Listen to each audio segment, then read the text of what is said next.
Gator Dave, how we doing, sir? I am well, Mike. How are you? Can't complain. Another week down of the college football season. That's the only thing that I could complain about, probably. Yeah, only a few weeks left, but Christmas coming up. It was a light week last week.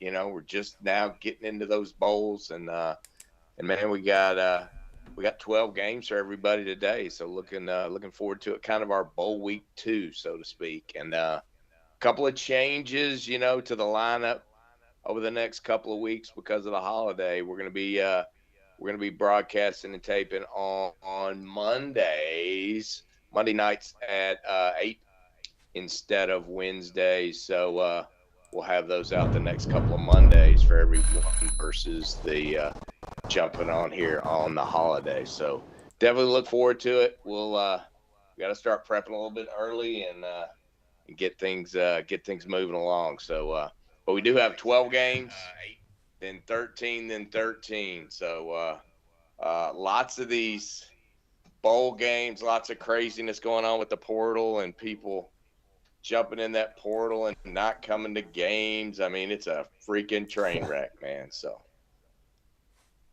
Yeah, it's kind of a wild without it, season, wild time. That's kind of makes it hard to handicap these bowl games when half the team has hit the transfer portal. You got some yeah, guys that we'll talk about them. Some are the top guys on their team. Some are backups that just weren't getting any playing time. Either way, it is madness right now. I think Lane Kiffin said it, or he said something about it, how they think that the opening for the transfer portal should be pushed back till after the bowl season. I 100% agree. It's no yeah. reason for it to be open right now. It's way too jacked up. The whole thing. They've got to redo something next year because it's a mess. It's a total Yeah. mess. So I mean, I get it. I it get sitting out, wanting to protect yourself in terms of the draft. I right. guess, in terms of the transfer portal. But I mean, come on. You made a commitment, finish your commitment, then move on. Yep. Yep. True. But True. Absolutely. All all right. right, so We we do ready to not kick? have a recap this week because we No. still have some games going on. There's actually a game going on currently, Right. one of the ones that we talked about last week, and then there's another one still tomorrow with Well, Georgia Southern and Sam Houston. So, there's one tonight too. The Vegas game's tonight. So yeah, we Cal and played UNLV. three.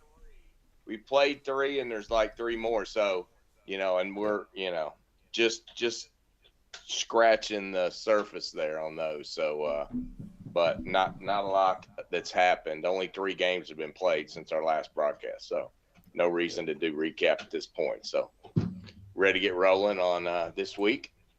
Right on. Jump on into the first one here, Dave. So we've got Ohio and Jacksonville State. Ohio's favored by 3 here. Over under is 55.5. This game is Friday.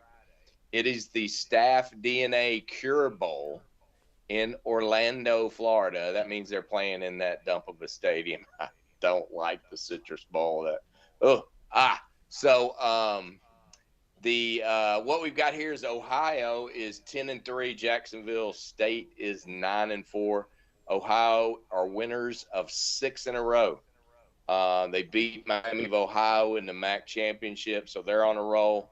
Jacksonville State 4-5 won the CUSA championship. So this one is, I was watching this game earlier, the one JMU and Western Kentucky, and I was just like, oh my God, just the inefficiencies. But this game actually sounds pretty exciting. With both these teams kind of winning their championships, rolling in, and we've got quarterbacks that aren't in the portal.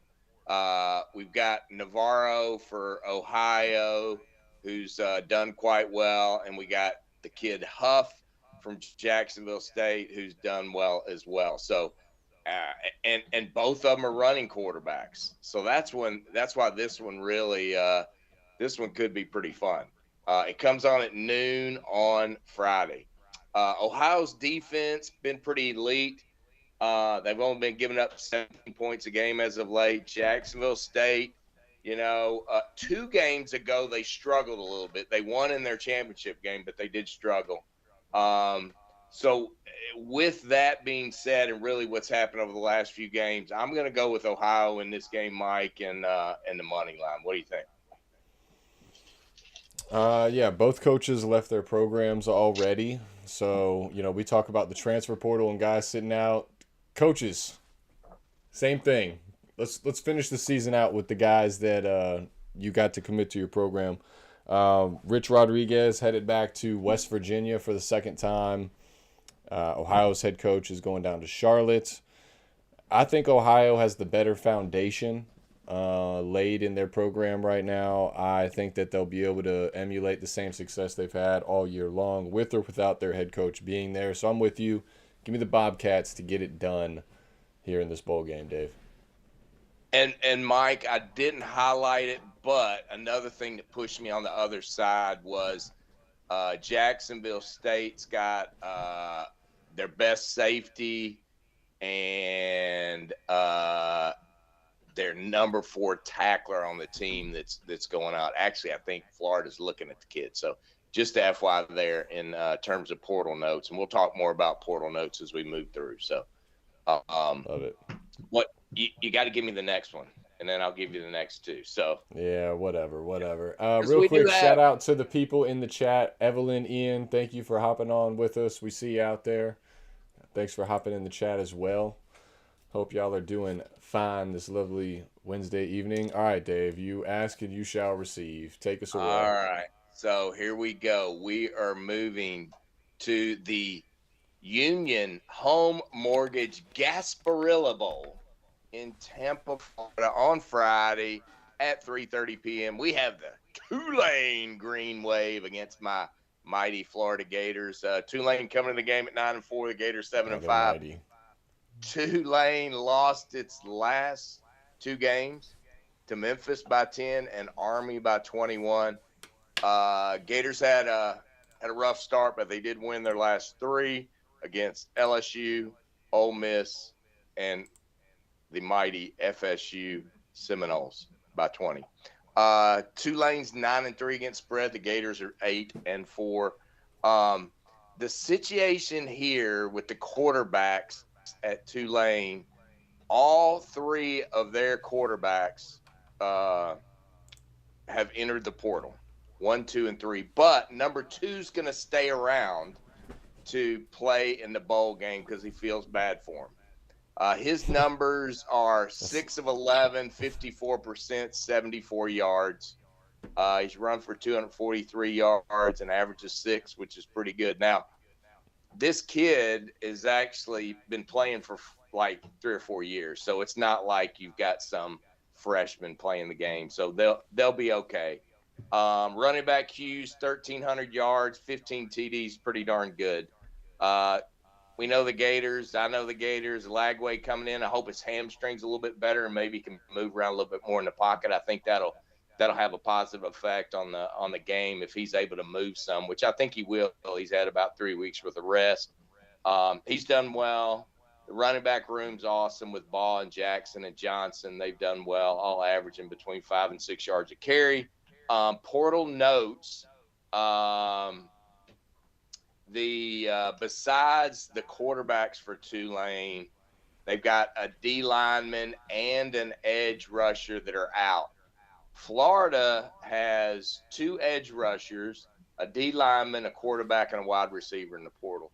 None of them are real starters, but it is going to hurt the depth dramatically. I do believe we're going to get some guys that have been hurt out because we've had some, especially on defense, a lot of guys that have been injured. So some of those guys will be coming back for this game. So I feel pretty good there.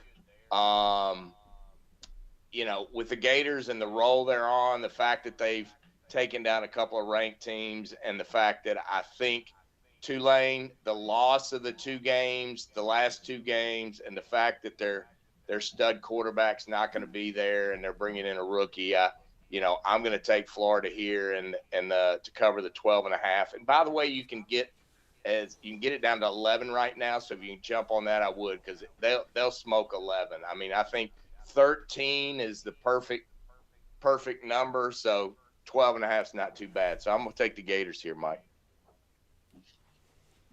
Yeah, I mean, I lean Florida minus the 12.5. Ultimately, I'm going to go with the over 49.5 here. I like Lagway. You mentioned it. He's got 3 weeks rest now to heal up that hamstring. I think he's going to be able to find success against this Tulane defense. And then you mentioned it. Ty Thompson is that quarterback's name that you spoke of. He is going to come in. I think he's going to shock some folks. He is not a bad quarterback. He was highly recruited. He's kind of been a journeyman a little bit. And he's hitting the portal again. But this is a chance for him to showcase his skills against an SEC caliber program. That's going to be big time for his rankings in terms of transfer portal and what teams are going to be after him. So I expect a good showing from him. I'm semi-worried about Florida's defense getting after him and causing pressure. This is his first start of the year. Not his first career start, but his first start of the year here at Tulane. So you got to wonder, jitters, things like that. But I'm going to go with the over here. I think both teams will be able to find success offensively. I think that's a good call. I would totally agree on the over in this game. So, good call. All right. All right. Lead us Playoff into time, Dave. Lead us into the real games. It's playoff time, Dave. We got Indiana making the trip to South Bend. The short but long trip on state. I guess are they rivals? I mean, they're in state. I would assume. They don't really ever play too much. State. But yeah, all right. So this is the first playoff game of the 12-team CFP. Both of these teams finished in the top 10 in offense and defense. Notre Dame finished as a top 5 special teams team. Something to note there. Indiana, bit of a weakness in their shield of armor. Indiana's only loss this year was on the road to Ohio State. In that game, guess what lost it for them? Special teams. Caleb Downs took one back on them, changed the whole game, changed the whole momentum. Ohio State ended up putting them away.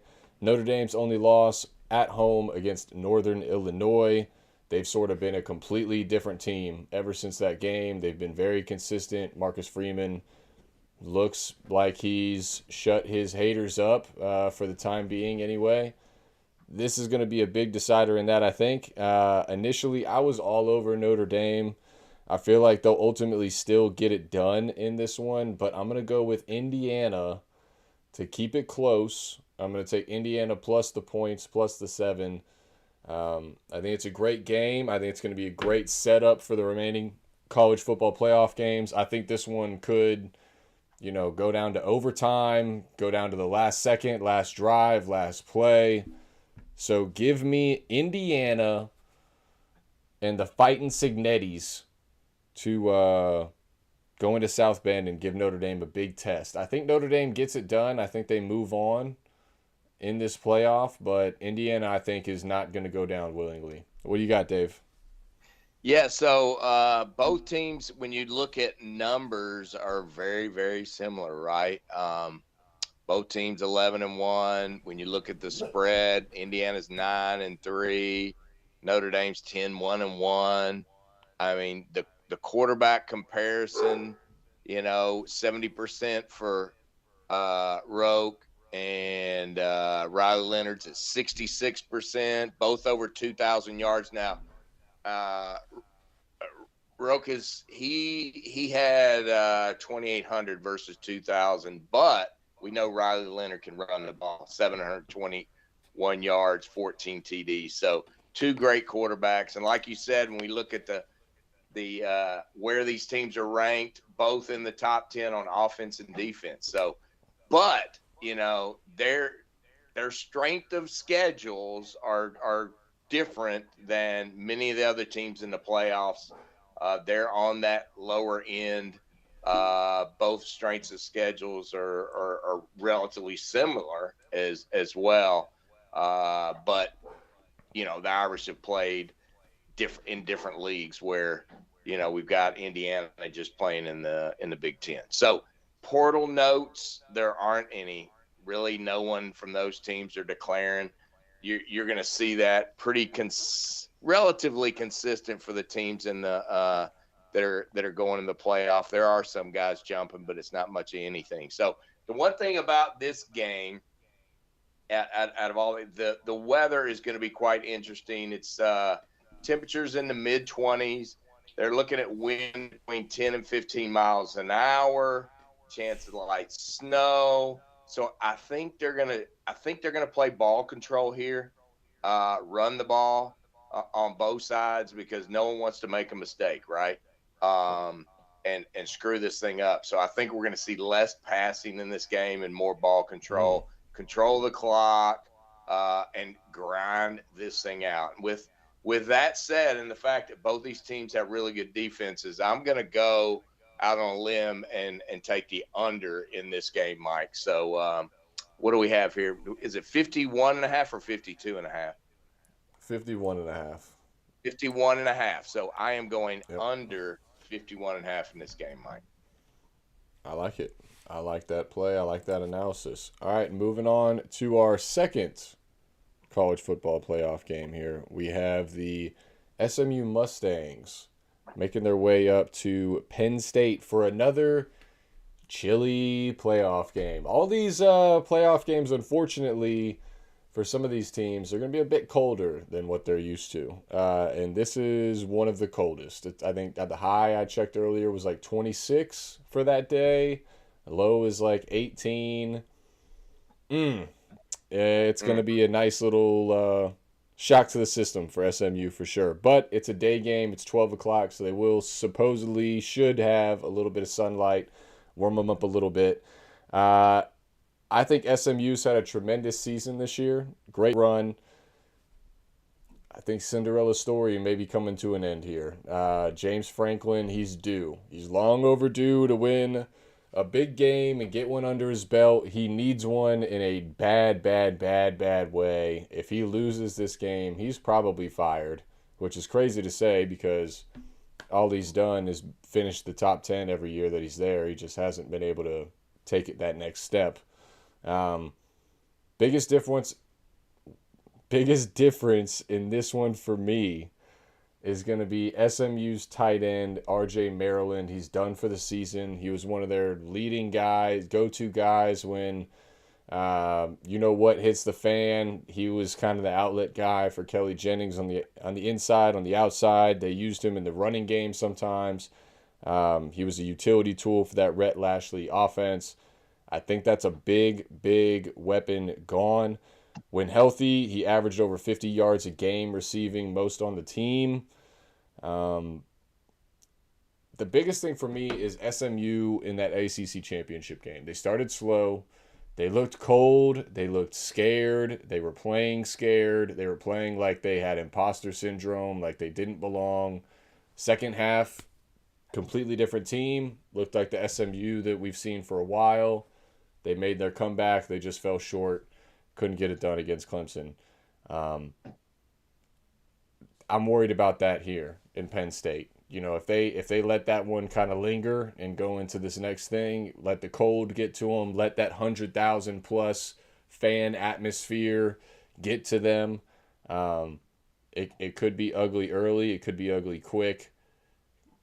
For that reason, I'm going to go Penn State minus 8.5 in this one. Even though it's an 8.5, it's kind of sketchy. That number's sitting where it is right now. A lot of points for a playoff game.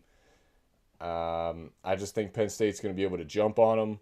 I think SMU is going to make some mistakes. Once they get down, they're going to try to play hero ball a little bit.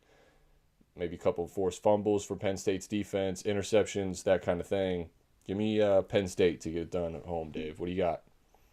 Yeah, I'm feeling it there too, Mike.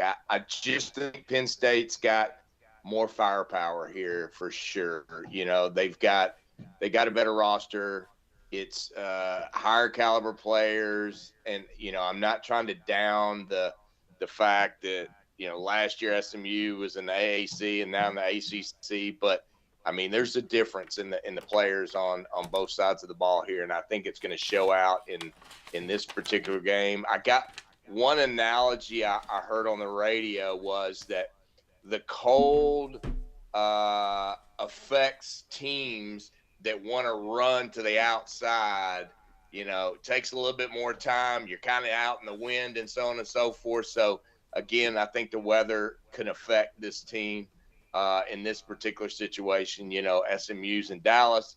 They're going to have to go up and play in the cold. So it's definitely going to be interesting up there. Both teams are 11-2, but when I look at this thing, I think it comes down to the rosters. And when we look at portal notes here, the backup quarterback for SMU, Preston Stone, is already in the portal. They've also got 2 cornerbacks, but they're no factor. And the backup quarterback for Penn State, Bo Pribla, is in the portal as well. So if one of these quarterbacks go down, they're going to be at the 3rd string. So that'll make it interesting if something like that does happen in this particular game. Penn State got tested by Oregon.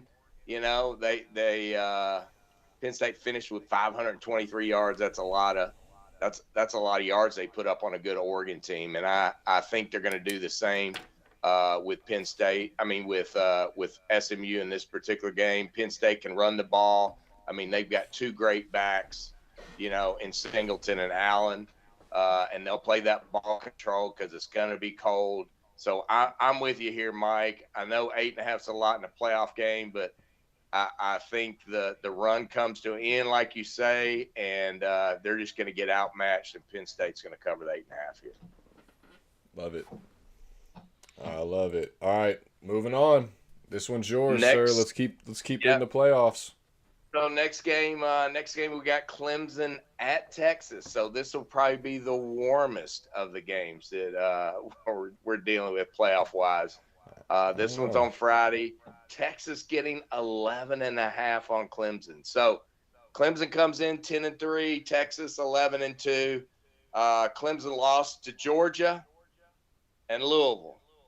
Texas lost to Georgia and Georgia. They have a lot in common. When you look at against the spread, Clemson hadn't done that well. 5-6-2. Texas is 7-5-1. Both these quarterbacks coming in pretty good. Klubnik's done a really good job this year, a lot better than I thought he was. 64%, 3,000 yards. They got Moffitt running back. He's had some time to rest, which is going to come into play here. I think that's going to be good for Clemson. Ewers coming in at 67%, 2,300 yards. Running back Wisner's done a good job coming in and filling in, and done a good job in the second half of the year. Both teams, good defenses. Longhorns are second. Clemson's 35th. And offense-wise, you got Clemson at 16 and Longhorns at 25. Portal notes. Let's see. Clemson's got 2 wide receivers that are in the portal. One of them is their number 5 receiver, so really no impact. Texas, not a lot going on there. Clemson overall this season averaging 35. Texas offense hasn't been that great the last few weeks. Now that I've watched them, I'm not thrilled with that offense at Texas right now. I think Dabo's got enough experience. He's been around the block. He's done a lot. He's won the ACC a million times. I think Clemson keeps this game close, and I'm going to take Clemson and plus the 11.5 points, Mike. Yeah, I'm with you. I got Clemson plus 11.5. They're one of the hottest teams in college football right now. You mentioned it. Dabo has been there. He's done that. Cade Klubnik, this is a rematch against Quinn Ewers. They've talked about it, hyped it up. He's going back home to Austin, Texas, where he won that state championship against Quinn Ewers in high school. A big thing for me and Cade Klubnik is his confidence. When he is confident and the Clemson offense is confident, they are a hard team to beat. When you get inside of Cade Klubnik's head and he starts to play hero ball and he starts to make dumb decisions, that's when you got him. He has not done that this year throughout this run. You mentioned it, complete turnaround from last year. He's the reason they're in this right now. Clemson's D line, they were projected one of the best going into this season. I think on national TV, this is the stage where they prove why. I think they get after Quinn Ewers. They force pressure. They force him to make bad throws, bad decisions. He's had issues with that this year too. I think the spotlight has sort of been on Carson Beck in the SEC and this top five teams and these top five quarterbacks kind of having issues with interceptions, with pressure, consistency. Quinn Ewers is right there. He was a top five projection going into this year, Heisman projected last year and this year, and he has not performed, frankly, up to the standard that I thought he would. I think Clemson is going to find a way to cover this one. I think Clemson finds a way to potentially win this one outright. So I'm with you here, Dave. Give me Clemson plus 11.5. Shout out to Caleb in the chat. Also, we see you, sir. And our boy Scott with a quick shout out to his alma mater, Valdosta State is in the FCS National Championship, undefeated this year, Gator Dave. So they'll be going for the Natty. So shout out to our guy Scott. Impressive. Steel City Scott, who will be on the NFL show with me tomorrow night. So make sure to tune in for that. Little plug there, Dave. Absolutely. Absolutely. All right. Next playoff game. All right. So we got Tennessee making the trip up north to the Shoe to face Ohio State. Another one, it's going to be bitterly cold in this. Tennessee's quarterback inability and inconsistency is the key to this one for me, Dave. I've watched a few Tennessee games this year, and Nico, their quarterback, has not impressed me. What he hasn't impressed me with the most is his inability to connect on the deep ball. He overthrows wide open wide receivers. They dust bash their corner. Has them beat by at least 5 yards, and Nico overthrows them. I saw it time and time again. You cannot do that against this Ohio State defense. This is not how you win. You have to be able to stretch down the field on this Ohio State defense. But you got Caleb Downs, the safety, on the back end. We talked about him a little bit earlier. It's just not going to – I don't see how Tennessee is able to stretch it out on Ohio State in this one. I think Ohio State missing the Big Ten championship after losing to Michigan. I think that is been playing in their heads over and over since then. They are chomping at the bit to take out their anger on somebody, and Tennessee is going to get the full force of that. Give me Ohio State to cover the -7. I think they do that easily at home. I see them easily putting up over 30. I don't know if Tennessee scores 20. So give me Ohio State to get the cover and move on to the next round of the playoffs. Dave, what do you got? Yeah, so I'm kind of with you there in terms of Tennessee and Nico. I haven't been impressed with the deep ball either. He's either dropping it, dropping the screens or dropping it across the middle. That's about all he did. That's all he did against us. And so I'm not really impressed there. However, they do have Sampson as a running back who does quite well. When we look at both these teams, UT is 7-5 against the spread. Ohio State is 6-6, so they kind of come in the same spot there. I think this game's going to be about defense. So Buckeyes are ranked number 1 on defense. Tennessee is ranked number 4 on defense. If you look at the tough games that the Buckeyes had to play, they didn't score shit. The scores were low. And if you compare that and push your theory of Ohio State's defense being able to stop the Tennessee offense, it'll lead into where I'm going with the game. So Ohio State, I don't think they're going to score 20 points. And I don't think Tennessee's going to score 20 points. I think it's going to be a defensive battle. Ohio State's only allowing 10 points a game. The Vols are only allowing 14 points a game. Mike, I'm going the under 46.5 here. I think it's going to be a bit of a Again, it's going to be cold, which is going to force that running game. I think this thing's going to turn into a Big Ten game like the Michigan-Ohio State game. And granted, it can go Ohio State, but I just don't think they're going to score, 46.5 points. So give me the under here. I like it. I like it. All right, moving on. We got Coastal Carolina taking on Texas San Antonio, and now we get into the real grunt work here of these bowl games, Dave. Man. So this is the Myrtle Beach Bowl. So it is a technical home game for Coastal Carolina, even though they are not the home team matchup wise. UTSA is favored by 9. Total sitting at 55.5. I'm just gonna be honest. I'm gonna keep it short and sweet from here on out. We're about halfway through the show. We've talked 6 games. We got 6 left. We got the good ones. The hunk of them out of there. So let's just keep pushing. I'm going UTSA minus the 9. Coastal Carolina losing their starting quarterback and backup quarterback to the transfer portal.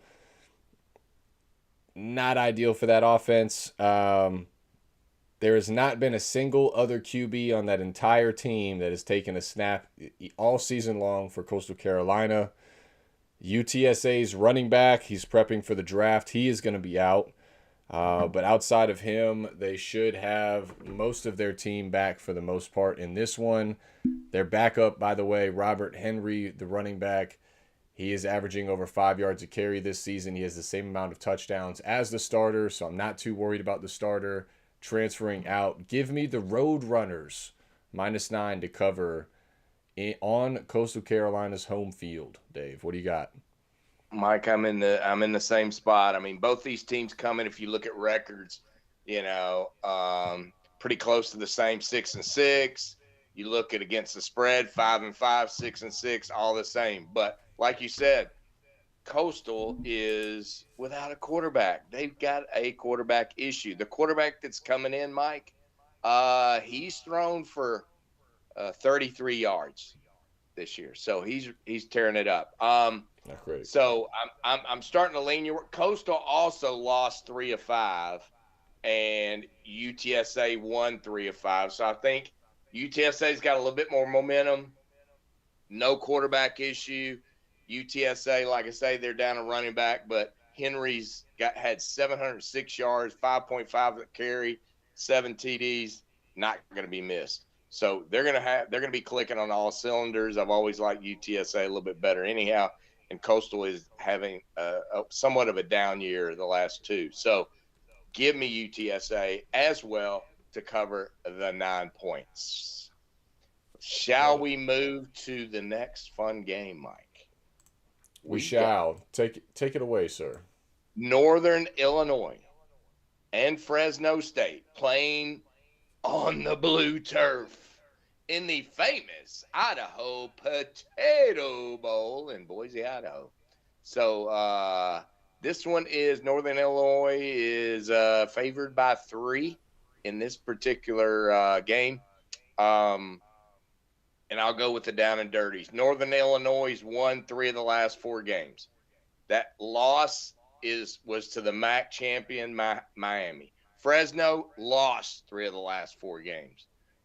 When you look at the portal situation here, NIU starting quarterback Ethan Hampton is in the portal. The number 4 leading tackler D lineman Gil Howard in the portal. However, let's look on the other side of the ball, Mike. Fresno State in the same boat. Quarterback Mickey King in the portal. Their number 3 receiver in the portal. Their number 4 tackler in the portal. Mike, give me Northern Illinois and the money line. Northern Illinois and the money. I'm with you. You look at these 2 teams. Fresno State lost 3 of its last 4 regular season games. They started the season 5-3. All of those losses were by 1 possession, so could have gone a completely different way for them down the stretch, but it didn't. Ultimately, Fresno State's interim head coach is no longer there. They hired the old North Dakota State head coach from USC, who was coaching their linebackers coach. He is now the head coach. He's got 3 FCS titles back to back at North Dakota State under his belt. But you mentioned Fresno State will be down their starting quarterback, down their top 2 wide receivers. Northern Illinois will be out their starting quarterback, their top receiver. Under seems pretty good in this one, Dave. I would lean towards that one. Northern Illinois, top 15 defense. I'm banking on them. I think that they have a better desire, a stronger desire to get the bowl game win in this one. So give me the Wolfpack, the Huskies, to get the money line win here too, Dave. I'm with you. Awesome. All right. Next up. All right, moving on. We got South Florida taking on San Jose State. There you go. A little hula action there, Dave. Taking them down to Hawaii, down to Honolulu. San Jose State, -3.5. South Florida, total sitting at 60.5. Some keynotes that I have. The Triple Crown wide receiver leader. Nation's leader in receptions, yards, touchdowns, Nick Nash did not win the top wide receiver award in the country, the Bednarik, by the way, which is ridiculous considering he did lead in all 3 of those categories. He is out in this one. He's prepping for the draft, so he is not playing. San Jose State is also losing their most consistent quarterback on offense. They did kind of a 2-quarterback system this year. They're losing their better passing quarterback for this game. South Florida finished their season strong. They won 4 out of 5 before losing by 7 to Rice in the season finale and absolutely crushing my hopes and dreams. But that's a whole nother sad story that we don't need to get into. I think this game's going to be sloppy. They're playing in Hawaii. Lots of sightseeing, lots of distractions, lots of new pieces on both sides of the ball. They're going to get some playing time in this one. I think South Florida finds a way to get it done in this one. I lean towards South Florida, but ultimately I'm going to go with the under 60.5 here, Gator Dave. I just do not trust either one of these offenses to ultimately get too much done. What do you got? There are some interesting tidbits in this game, Mike, and these are the drink wine tidbits, man. I boy. Extra research, and it's kind of moved me enough to make my pick here. So good name drop. Obviously, USF, they won 3 of 5. San Jose State has lost 3 of 5. Both teams 6-6 against the spread, so they come in even there. The interesting tidbits here. So San Jose State on the West Coast, okay, they're only going to have to travel over to Hawaii across that water, right? Remember the hex that happens when someone has to travel far to go to Hawaii? Well, the poor folks from South Florida, they got a long trip. They got a long trip to Hawaii. That's one. Number 2 is San Jose State coach. Do you know who he is? Tell me, Dave. Ken Nimatalau, who used to be one of the greatest Hawaiian high school football coaches. Mike, he's coming in with the mojo. He is coming in with the drink wine mojo. He knows how to win in Hawaii. So, Mike, I'm going San Jose State to cover those 3.5 points here, Mike. And the Hawaii mojo. Back in the mojo. All right, 3 games left here. All just absolutely terrible. Pittsburgh taking on Toledo. Pittsburgh is a -7 favorite. Total sitting at 51. This one's being played in a dome in Ford Field in Detroit, Michigan. Dave, what do you got here? So this is the Game Above Sports Bowl, Mike. I don't know what Game Above Sports is, but it is what it is. So both teams come in 7-5. Pitt has lost its last 5 games. SMU, Virginia, Clemson, Louisville, Boston College, Toledo, not looking much better. They've lost their last 3 of 5 to Akron, Ohio, and Bowling Green. When we look against the spread, Pittsburgh actually looks a little better, 7-5. Toledo is 5-7. The interesting scenario here is the number 2 quarterback and number 3 quarterback for Pittsburgh are in the portal. Holstein was in a boot at the last game, and he's got a severe ankle injury. I would take this one up as far as you can go, because if Holstein doesn't play, they're playing a walk-on, and it's money in the bank. So I'm going to take a gamble here, Mike, even though it is 8 days to the next game. I'm going to gamble that Holstein is not going to play and give me Toledo in the 7 points. Shout out to Charles in the chat. What's up, my man? What's up, brother? Thank you for joining us this fine Wednesday. I'm going to go with the under in the Pittsburgh-Toledo game, Dave. I'm going the under 51 because I, too, am going to bank that Holstein is not going to go. I just don't really have too much faith in this Toledo team to blow Pittsburgh out of the water. I'm going with the under 51. We'll see what happens. I have no desire to watch this game at all. None. No desire. I will. No desire. All right. 2 games left here. But remember, before you go into it, remember what Caleb says. Life's too short to bet the under. Well, we're doing a lot of it. Comes from somebody that's like 5'6", right? So, all right, go ahead. Okay, Dave. Jeez Louise. Well, you know what? Life's too short to bet the under, but guess what? I'm going to do it anyway. In this one, I'm going the under again. I'm going under 50.5 in this Rutgers-Kansas State game. Rutgers running back, he doesn't know if he's going to play in this one yet. He is undecided. For that reason, I am going to go with the under because that's all of Rutgers' offense. If he doesn't go, Rutgers isn't going to score.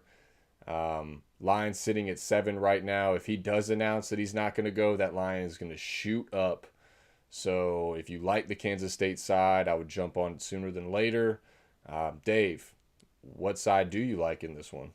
I do like Kansas State. I just think Kansas State's a better team. Granted, they've had their ups and downs this year, but I think they've got a better roster. They got a better coach, in my opinion. And I think they can make it happen with what they've got. Kansas State, they're averaging 32 points a game, 409 yards, total offense. I mean, they can strike through the air. They can run it on the ground, whatever they need to do. And I think they're going to disrupt the offense of Rutgers. And, man, if the guy doesn't play, it's going to be a train wreck. So Kansas State's balanced on offense and defense.